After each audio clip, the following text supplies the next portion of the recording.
Long before the night I almost died, life had already been weighing heavy on me. I'm Luca Moretti, 22, heir to the Moretti Hotel Group, 14 properties across Europe and the US, a name that means something in glossy magazines, and blood-stained family trust meetings. I'd just wrapped up a semester abroad in Milan. Not that it was much of a semester, more like wine-soaked weekends in Lake Como, curated Instagram posts, and weekly check-ins from my overpaid handler. But I was exhausted. Not physically, but from pretending. Pretending I cared about the business. Pretending I didn't know half my family was waiting for my father to die so they could pick apart the empire. My flight back to Miami landed just after midnight. The air was thick with humidity and jet fumes, and the arrivals curb looked like a car commercial in hell. Escalades, Lexuses, Teslas, all of them idling. I was supposed to have a driver, Thomas, a family employee for 15 years. But he wasn't answering his phone and my battery was at 3%. That's when I saw it. A black Escalade, Moretti, printed in all caps, on a paper taped inside the windshield. The letters were crooked, sloppy. I should have walked away, but I was tired. My luggage dragged behind me like dead weight. The driver, a thin guy with sunken cheeks and a spiderweb tattoo curling around, his neck nodded at me, said nothing, just hit the trunk release. I slid into the back seat. The smell hit me first, cheap cologne over sweat and something chemical. Then the click, child locks, engaging. He turned around slowly, like he'd been waiting all night for this, smiling, teeth yellow and uneven. "Welcome to your last ride, Princeling." And before I could even speak, the world tilted. I lunged for my phone, but he already had a pistol in his hand. The window shattered behind me, a warning shot that burned my eardrums. The phone flew out of my hand and landed somewhere under the seat. He pulled a roll of duct tape from the center console and began wrapping it tight around my mouth, the adhesive ripping skin as he yanked it. Zip ties followed, one for each wrist, cinched tight. My breath came in rapid, useless gasps. My heart wasn't just pounding, it was screaming. The SUV merged into traffic like it had somewhere important to be. We hit I-95 northbound, the lights of the airport vanishing behind us. 10 minutes in, the trunk popped open from the inside. Another man crawled through, beefier, unshaven, eyes twitching like he was high on something hard. He climbed into the back beside me and pulled out a rag soaked in something sickly sweet, chloroform maybe, or worse. I twisted, kicked, tried to break free, but the ties were too tight. My wrists were already bleeding. He pressed the rag to my face and the world softened into black. When I came to, the SUV had stopped. We were deep in the Everglades. All I could see were crooked trees and the glint of water in the moonlight. They hauled me out like cargo, dragging my half-conscious body across mud and roots. My shoes came off somewhere along the way. Then I saw it. A shallow hole in a forgotten Baptist cemetery. The gravestones were so old they barely had names left on them. A tarp was laid out. They dropped me on it like trash. One of them snarled, "You'll be missed, Luca," but not enough. The other checked his phone, pacing. Why hasn't the old man called? They were supposed to send the ransom already. The first one paused, looking at me like I wasn't even human. Screw it, bury him. He's just leverage now. And then the shoveling began. The sound of dirt hitting plastic is something I'll never forget. Each shovelful felt like a countdown. My mouth screamed, beneath the tape, but it came out muffled, pathetic. The tarp trapped the heat. Sweat dripped into my eyes as I fought against the zip ties, my wrist shredded and raw. "You think the kid's awake?" one of them said, laughing. "Let him panic. Won't make a difference in a few minutes." They argued some more. Money, timing, some plan B. And I caught one name through the ringing in my ears. Uncle Vincenzo. My uncle. My father's only brother. He'd been cut out of the European holdings last year. Had screamed in court, sworn revenge. My father had said he was harmless. Guess not. Then, headlights. A police cruiser. The kidnappers froze. Shit. They're sweeping the area. They bolted. One dropped the shovel. The other kicked dirt over me in a panic and ran after him. The cruiser rolled slowly past, sweeping its spotlight across the cemetery. It didn't stop. They missed me. Buried alive. Left. Behind, rain started, light at first, then harder. Water soaked the tarp and softened the dirt. I don't know how long I laid there, I just remember the pressure on my chest easing slightly. The dirt gave way. I wriggled, twisted, chewed through the tape until my gums bled.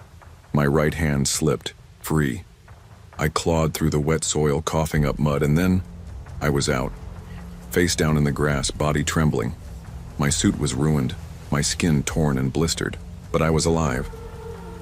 I stumbled toward the road like a ghost. A trucker nearly hit me. He slammed the brakes and ran over, phone in hand. I collapsed. The last thing I saw was the red and blue lights reflecting off the puddles. I woke up in a hospital, 2 counties over, a fee in my arm, oxygen in my nose. An officer stood by the door. My father arrived hours later. He didn't hug me, didn't cry, just looked at me like I'd broken some unspoken rule. The kidnappers were caught, he said, trying to flee to Cancun with your trust fund money. I asked the question I already knew the answer to. Was it Vincenzo? He didn't flinch, didn't nod either. We're handling it. That was it. They paid the ransom. But not to save me, just to end the story, to contain the scandal. Lawyers sealed the case, no press, no trial. For your protection, they said. I returned home 2 weeks later with a private security detail and a panic button clipped to my belt. Tomas, the real driver, had been paid off and vanished. No trace, no justice. At family dinners, Vincenzo still had a seat, still smiled that same oily smile. I watched him drink the wine, kiss my father's ring, joke with the staff. I said nothing. My therapists, there were 3, called it survivor's silence. I called it self-preservation. It's been 8 months. I don't ride Ubers anymore. Not without checking the license plate, the driver's name, and sitting behind the passenger seat with a hand in my coat. I carry a panic button even in my own house. When it rains, I still taste dirt. My friends think I'm paranoid. They make jokes. Hey Luca, got a shovel in your carry-on? They don't get it. They never will. Sometimes I dream I'm back in that grave. I wake up gasping, clawing at my sheets. The worst part? No one in my family has ever said they were sorry. The Morettis are good at pretending, at burying things, secrets, scandals, sons, but I know the truth. They left me there, buried me. Only the rain saved me, and next time I might not be that lucky.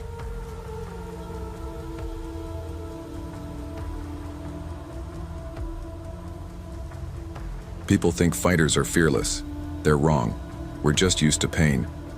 I'm Marco Park, 23, half Korean, half Filipino, full-time screw-up. I fight in the back rooms of Manila's old industrial blocks, where the air smells like rust, the mats are blood-soaked, and the crowd bets faster than they breathe. I've been knocked out 5 times. I've broken my hand on someone's face twice. I don't fight for belts. I fight for money, cash in an envelope, small bills, usually damp with sweat. I used to say it was for my mother's hospital bills. That was the lie. The easy one.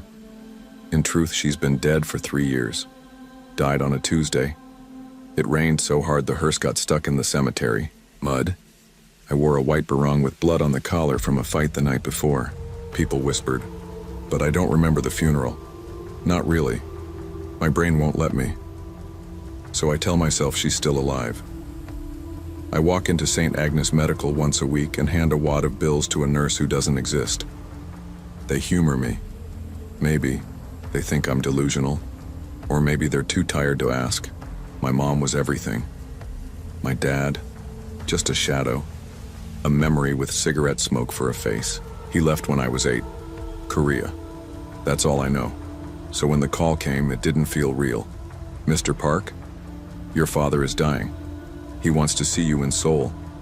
I was fresh out of a fight, left eye swollen, knuckles split. The man's voice on the phone was calm, rehearsed, too clean. I asked him who he was. His lawyer, he said. There's money in the estate. A lot. Funny.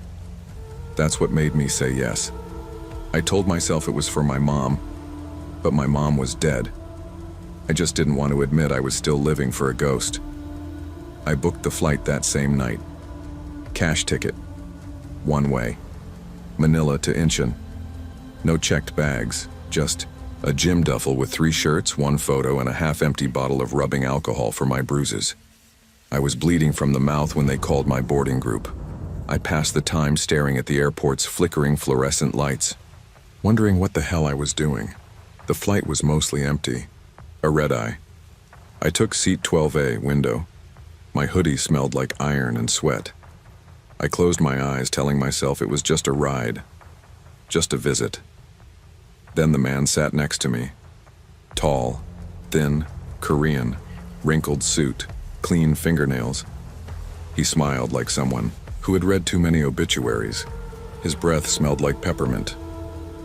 "You're Marco," he said. I didn't answer. At cruising altitude, he leaned in, whispered it like a secret. "You'll die when you land." I laughed. Nervous, dry. I'd heard threats before. Backroom betters with knives, drunk men in alleys. But something about this guy, it wasn't a threat. It was a fact. He said it like it had already happened. "Excuse me?" I asked. He just stared at me, smile never fading. Then he turned back to his in-flight magazine like nothing happened. I spent the rest of the flight pretending to sleep. When we landed, I thought I'd imagined it. Lack of sleep. Concussion, maybe. The customs officer barely looked at my passport. I walked out into the arrival terminal at Incheon, the cleanest airport I'd ever seen. Bright floors, fast people, cold air. I hit the Starbucks near gate 15, trying to calm myself down. Ordered an iced Americano and waited for my ride if there even was one. That's when I saw him again. Same man, same wrinkled suit, sitting by the window sipping his drink. He raised his cup to me like a toast. "You don't remember, do you?" he said, grinning. "She's already gone." I froze, cup still in hand. My mouth tasted like battery acid. "What do you mean?" I asked. But he just sipped his drink and looked out the window, like I was a minor detail in someone else's nightmare. "She's gone," he repeated. "And you still think she needs saving? That's the worst part." I blinked. My vision doubled for a second. The edges of the terminal blurred. I was back in the hospital room, clutching my mother's hand, except this time she wasn't there. Just an empty bed and a nurse pulling the sheets too quickly. Just silence.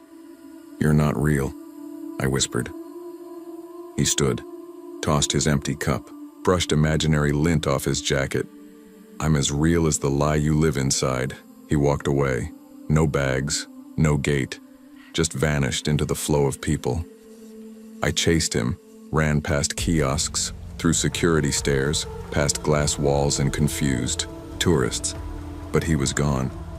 Disappeared into the cold soul air like smoke, and I was left shaking, heart beating through my ribs. No one came to meet me. No car, no lawyer, no father. The phone number? Disconnected. I checked my texts. Nothing. No. Voicemail. No lawyer. No Marco, where are you? It was a setup. But for what? I had nothing. Not even an address. So I wandered. Slept in the airport lounge that night. Security didn't care. I must have looked like a lost college kid or a tired backpacker. I watched planes take off and land, like maybe one of them had the answers. The next morning I stared into a bathroom mirror. My busted lip had healed wrong. My eye was still purple. But what scared me most wasn't my reflection. It was the flicker of something behind my eyes. A memory trying to crawl its way out of the grave I'd buried it in. Because I did remember. The funeral.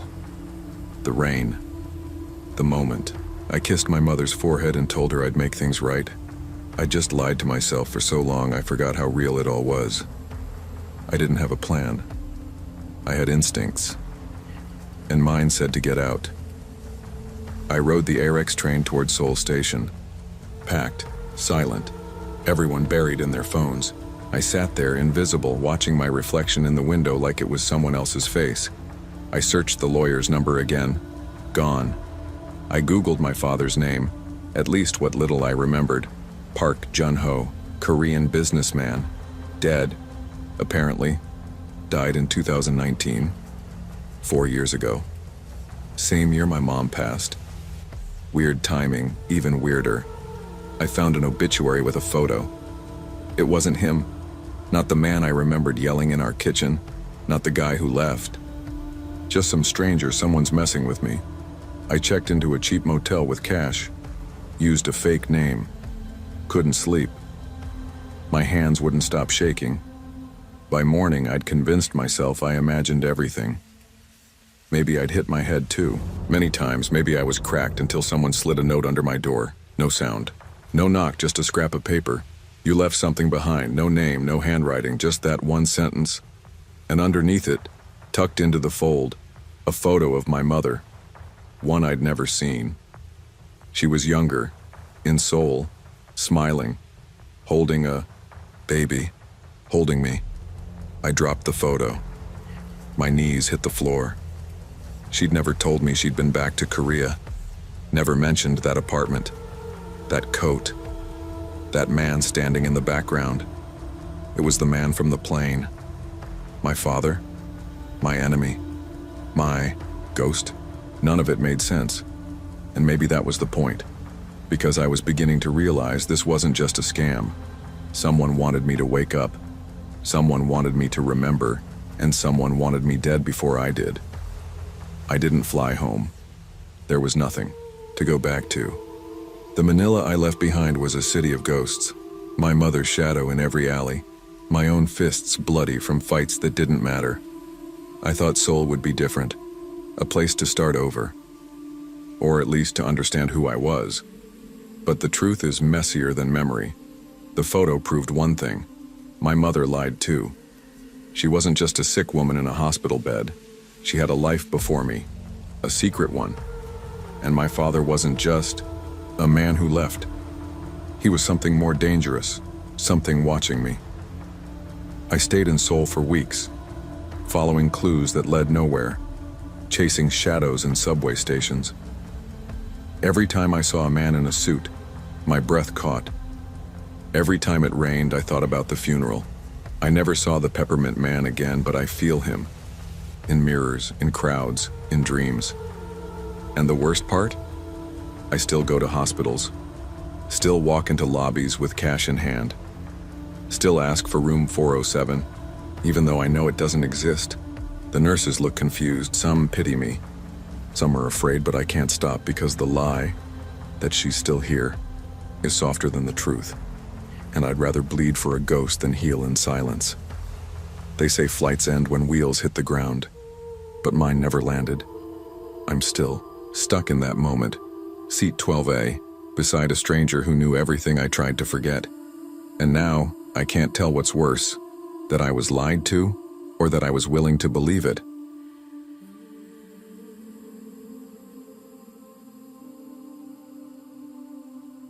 They say if you fall far enough, you stop noticing the ground.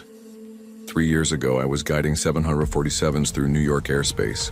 JFK Tower, top of my class, nerves like steel cable. Then came the near miss. 2 commuter jets nearly colliding because I froze up for 4 seconds. 4 seconds of silence. My hands shook for hours. I drank to stop the tremors. The drinking cost me my license, then my wife, then my dignity. Now I watch ghosts. I found the job listing on a classified site that crashed when I clicked apply. The title was too vague, the pay way too good. Overnight operations manager, no experience required. $45 an hour. In rural West Virginia, either a scam or a miracle. The airport, Blackwater Regional, was little more than a shack on cracked tarmac, half swallowed by the Appalachian forest. 4 flickering lights and a vending machine with nothing but Mountain Dew. The break room smelled like mildew and regret. James Whitaker met me with a smile that didn't quite touch his eyes. White hair, nicotine-stained fingers, and a voice that belonged in a pulpit. "You'll be alone most nights," he said. "We don't get many flights." He slid me a single brass key. It was still warm. I didn't ask questions. I should have. Didn't ask about the bloodstain in the break room carpet. Didn't ask why all the security cameras pointed at the tree line. Didn't ask about the shotgun behind the check-in desk. Just nodded like a man who needed the money. And I did. Every cent went to my daughter's treatment in Morgantown. I hadn't seen her in months. Her mother stopped letting me visit, said I smelled like whiskey and failure. The job was simple, he said. Lock up, listen to the radio, report anything unusual. There were rules, too, taped to the fridge like a goddamn college dorm. I laughed when I read them. That was night 1. By night 3, I stopped laughing. Night 1 passed in silence, just the hum of forest bugs and the occasional distant howl. I chalked it up to coyotes, or my nerves. By night 2, the vending machine started shorting out. Spit Mountain Dew all over the floor. I slipped, hit my elbow hard enough to bleed. The cut didn't stop bleeding until dawn. Then came night 3. It started with the knock at 1:47 p.m., just like the rules warned. A sharp, methodical tapping, 3 beats, pause, 3 more. I opened the security cam feed. Nothing, just trees swaying in the wind. But the knocking kept going. I walked to the door, shotgun slung low across my back. She stood there, blonde, soaking wet, dressed in denim and a windbreaker, makeup streaked, pale skin like porcelain dipped in rainwater. "Hi," she said. "My car broke down on Route 19. Can I come in?" Her voice was calm. Too calm. I took 1 step closer and saw her hands, wrinkled, pruned, like she'd been submerged too long. Her eyes, gray and clouded, locked on mine. I knew her. Not just her face. Her car. A 1987 Pontiac Fiero, same model my ex-wife used to drive before she vanished last year. No one ever found her. Not the car, not her body. Elizabeth smiled. "It's freezing out here, Ethan." She knew my name. I stumbled back, slammed the door, and threw the bolt. She didn't scream or beg. Just waited.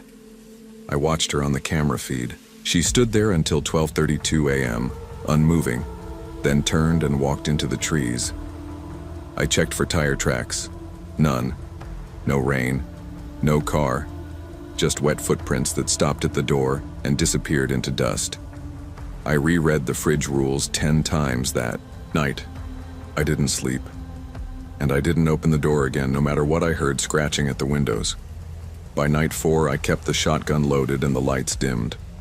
I'd already unplugged the vending machine and moved the employee chair, away from the carpet stain. It still bled something dark every night, like the floor was sweating. Then came Simon. 17 m. I dozed off at the desk when I heard wheels squeaking. Rubber on tile. I grabbed the radio. Static. Simon pushed his mop bucket across the terminal, humming a warped version of "I'll Fly Away." He wore coveralls soaked with something thick and black. No badge, no name tag, just Simon, written in Sharpie across the chest. I didn't remember hiring a janitor. I didn't remember anyone hiring a janitor. He didn't speak, didn't look at me. I watched him walk past the break room mirror. Nothing reflected, not a shadow, not a flicker. He cleaned in slow, patient circles. When the bucket sloshed, the liquid didn't shine, didn't move right, like oil, or blood that had never dried. The rules said, Simon cleans from 2 a.m. to 3 a.m. only. If you see him outside those hours, hide. At 2:59 a.m. he turned, looked straight at me and smiled. His teeth were jagged, wrong, like cracked piano keys. I didn't move. At exactly 3:00, he rolled his bucket out the side door and vanished into the woods. I ran to the mirror. My own reflection, stared back, pale and soaked in sweat. But written in condensation on the glass in reverse were the words, "You're cleaning next." I wiped it with my sleeve. It didn't smudge, just sank deeper. I didn't sleep again. Night 5. I didn't turn on the runway lights, didn't drink, didn't sit, just stood by the tower radio, shotgun across my lap, and waited. 15 a.m. The sound didn't come from the radio. It came from the sky, engines low and distant like thunder with rhythm. I ran outside. Cold air. Silence. Then I saw it. A plane descending over the treetops. No tower clearance, no beacon light, no engine whine. Just gliding, eerie and perfect. The tail number, N814BM. I checked the FAA log. That plane went down in 1994, crashed into a mountainside near Clarksburg. No survivors. The plane landed without noise. No dust. No bounce. Door opened. Passengers filed out, single file, heads bowed, all in black. Faces hidden beneath wide-brim hats and long coats. Each held a suitcase. They walked past me like I wasn't there, like they'd done it before. They headed into the woods toward a path I didn't see until they took it. A child dropped a toy plane. I bent to pick it up. Burned into the plastic wing were the words, "Welcome home, Ethan." I dropped it, took 2 steps back. The door to the plane stayed open. Inside, I saw myself, sitting in seat 17A, sleeping. I ran.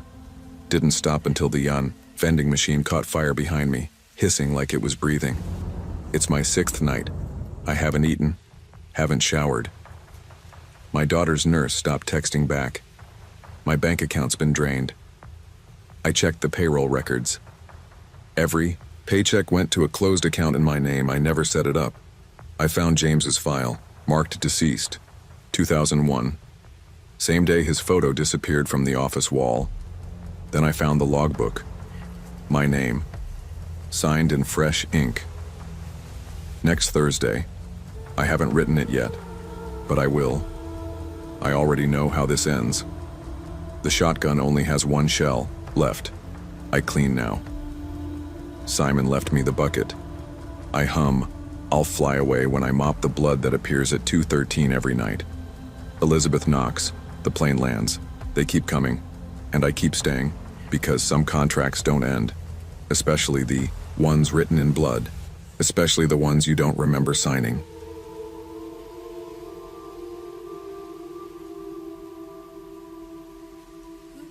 I never thought I'd cry in an airport bathroom.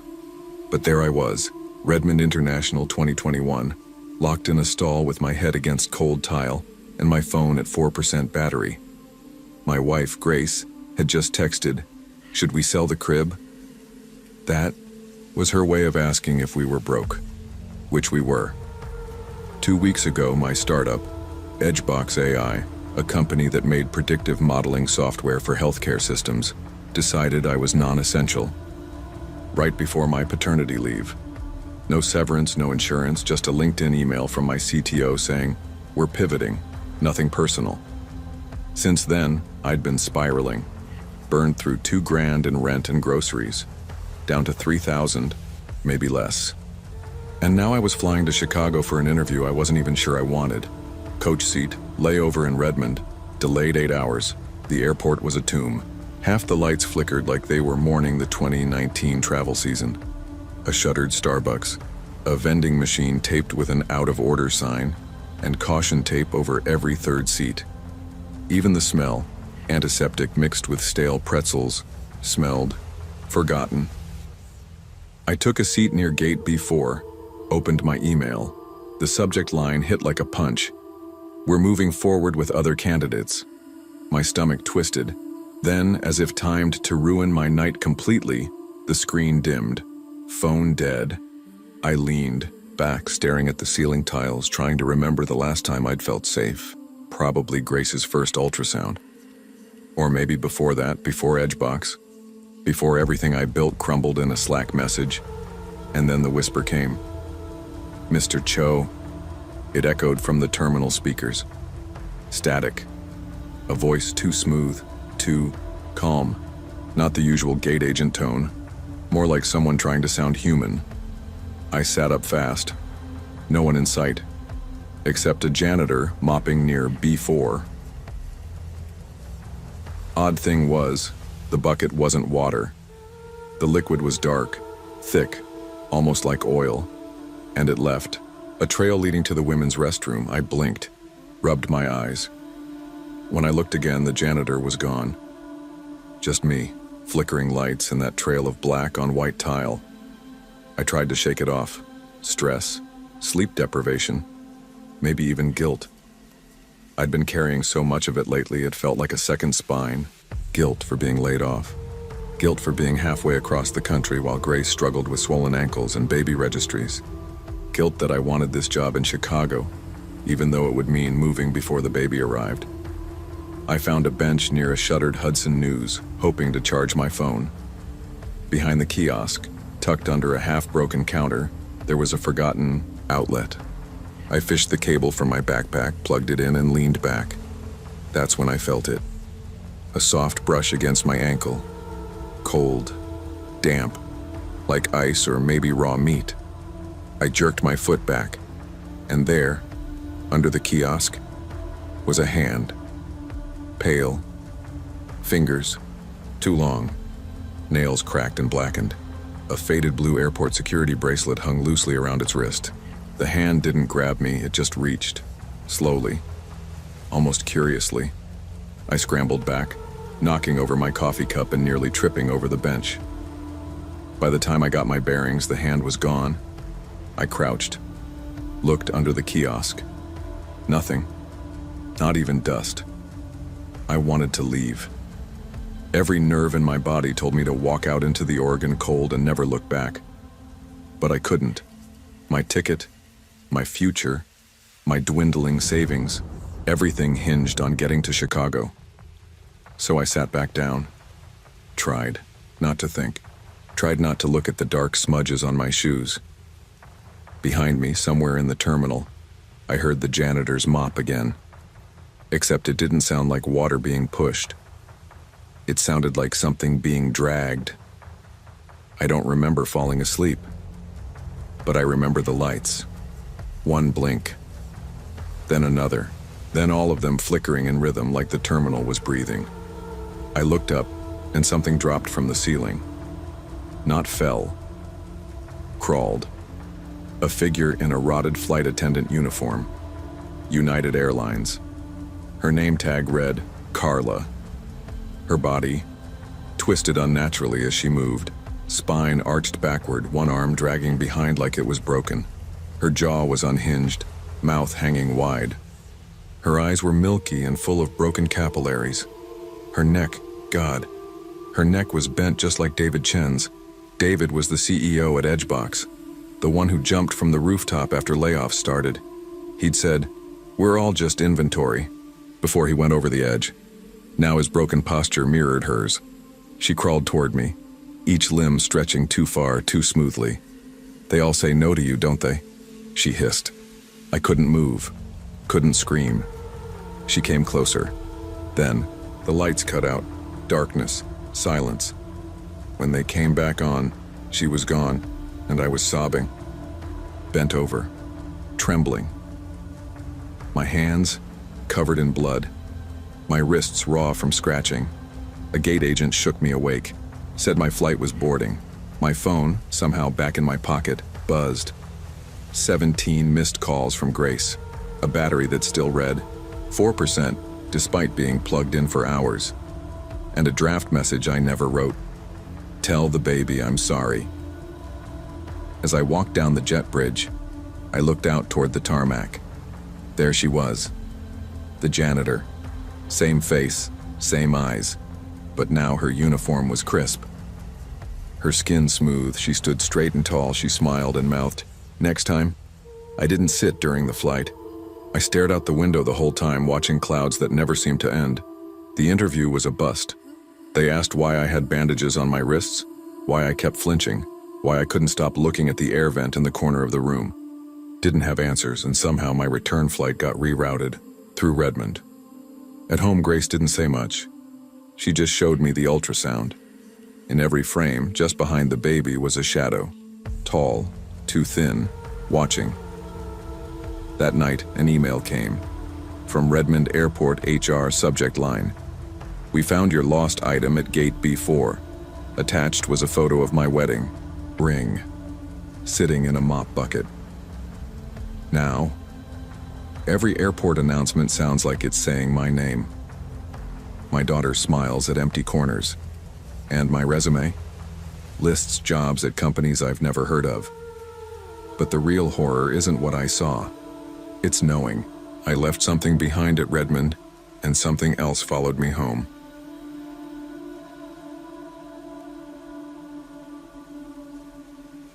I was 8 years old the first time I got truly lost. Manila International Airport, Christmas Eve, 2003.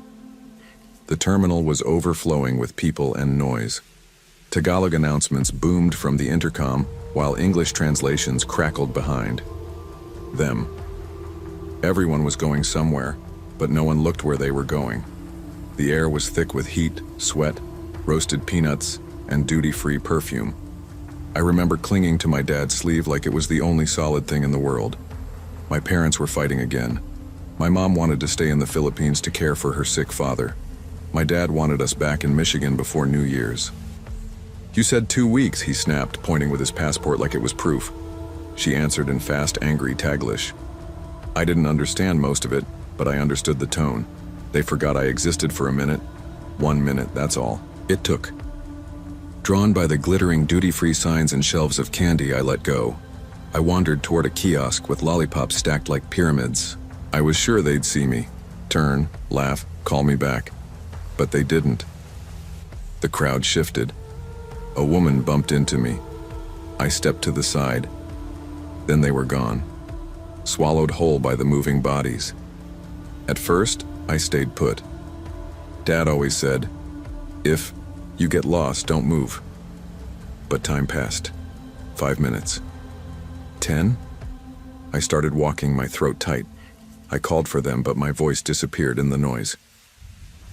By the baggage claim, tears streaking down my face, I began to panic. Then I saw her, an old woman in a faded green blouse, squatting low to meet my eyes. "Nawawala ka ba, anak? Are you lost, child?" She smelled like menthol rub and something older, mothballs or dried leaves. Her skin was pale and thin, and her smile stretched wide. She reached for my hand. "Come, I'll take you to your mama." I didn't think. I just followed. Because she said the right words, and I wanted to believe someone knew the way. She held my wrist instead of my hand. Her fingers were cold and bony, her grip gentle but not weak. As we walked, the air grew quieter. No more Christmas songs. No more suitcase wheels clattering on tile. Just the sound of her keys, or what I thought were keys, jingling in her purse. I tried to ask where we were going, but she only smiled. "Quiet now. You'll see." She turned left, away from the gates and into a hallway marked "Staff Only." I hesitated at the sign. "Is this the right way?" I whispered. Her grip tightened, just a little. "Your mama is waiting," she said. There were no people in the hallway, no flight crews, no janitors, just a flickering light and distant humming like a machine left on too long.